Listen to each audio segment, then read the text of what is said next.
አስደሳች ዜና ሰምተናል። የቀድሞ ፕሬዝዳንት ሳህለወርቅ አሁን ላይ ከፋኖ ጎን ቆማለች። እንዴት ቆመች? እንዴት ይህን ውሳኔ እስከዛሬ ሳትወስን አሁን ላይ ውሳኔ ላይ ገባች? ትንታኔውን በዝርዝር ወደ እናንተ የምናቀርበው ይሆናል። ሰላም ጤና ይስጥልን ውድ ተመልካቾቻችን፣ እንደምን ቆያችሁልን? በያላችሁበት ቸር ይግጠማችሁ ቸር ሁኑ እያልን የዕለቱን ሰበር መረጃ ወደ እናንተ እናቀርባለን። ከዛ በፊት ለቻናሉ አዲስ የሆናችሁ ሰብስክራይብ እንደዚሁም ቪዲዮን ላይክ በማድረግ ብትጀምሩ እኛም ደስ ይለናል። በዛሬው ቀን የተሰማው አስደሳች ዜና አለ። ይህም የቀድሞዋ ፕሬዝዳንት ሳህለወርቅ ከዚህ በኋላ ከፋኖ ጎን ነኝ ሲሉ ተሰምተዋል። እስከዛሬ ብዙ ነገሮችን ከብልጽግና ጋር ስታገል ሳረቅ ቆይቻለሁ።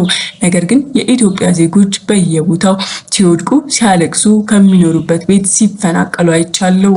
ይህኛው ፓርቲ ብልጽግና ላይ ብቻ ተኩሮ ወይም ደግሞ ልማት ላይ ብቻ የሚሰራ ነው። ለሰው ልጅ ለመኖር ደግሞ መጠለያ፣ ምግብ፣ ልብስ ወሳኝ ናቸው። ከነዛ ውስጥ የአብዛኛውን ማህበረሰብ መጠለያ እየነጠቀ ነው። መኖሪያቸው ቤታቸው የነበረው እየፈራረሰባቸው ህዝቡ ልጆቹን ይዞ በቤት ኪራይ እንደዚሁም ልመና ላይ እየተሰማራ ነው። ይህን ሁኔታዎች እያየው አላስችል ቢለኝ ሁላችሁም እንደምታውቁት ከስልጣኔ በፍቃዴ ወርጃለሁ፣ አስረክቤ ወጥቻለሁ።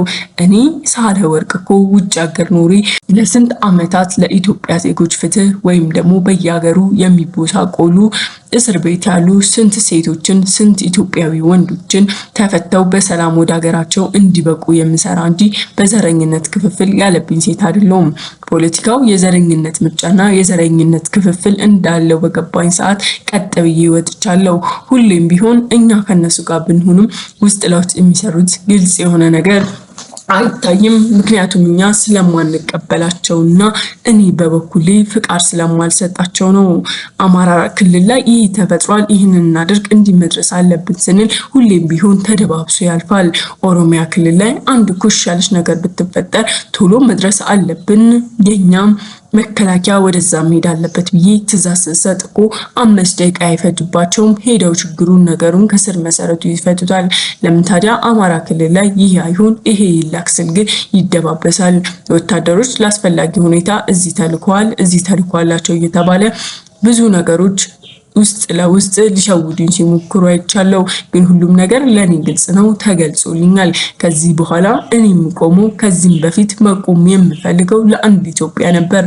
ለብዙ ዓመታት ፕሬዝዳንት ሆኜ ያገለገልኩበት ፓርቲ ግን ይህንን ነፃ ፈቃዴን ሳይሰጠኝ ስለቀረ በገዛ ፈቃዴ ወጥቻለሁኝ። አሁን ላይ ከፋኖ ጎን ሆኜ የማቆም ሚስጥር በሙሉ እንዲያሸንፉ ከረዳቸው አሳልፌ ይሰጣለሁ። ማንም ምንም አያመጣም። እኔ ለኢትዮጵያ ለሚታገል ፓርቲ ሁሌም ቢሆን ከጎን ሆኜ በሞትም አይቆጨኝም።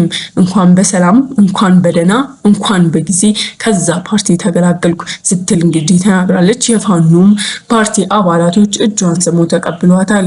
ሁሌም ቢሆን ዘመነ ካሴ እኔን ከመረጣችሁ እኔ ጋኑ ምንም ዞር ብላችሁ አትዩ፣ ፋኖን ከመረጣችሁ ከፋኖ ጎን መቆም ትችላላችሁ። አርቲስቶች፣ የፖለቲካ ፓርቲዎች በብር ብቻ አይደለም እኛም ማገዝ የምትችሉት፣ ሀሳብ ካለ ሚስጥር ካለም ለኛ ማካፈልና መናገር ትችላላችሁ ሲል በብዙ ሶሻል ሚዲያዎች ያስተላለፈው መልእክት አለ። አሁን ላይም ቀስ በቀስ እሱ ነገር ወደ ተግባር እየገባ እንደሆነ መመልከት ችለናል።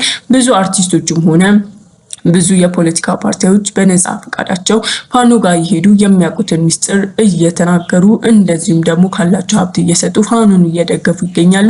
እኛም ሁሌም እንደምንለው ዛሬም ነገ ድል ከፋኖ እያልን የቀድሞ ፕሬዝዳንት ሳህለወርቅ ፋኖን በመቀላቀሏ የተሰማችሁን ኮመንት ላይ አስቀምጡልን። ቸር ቀን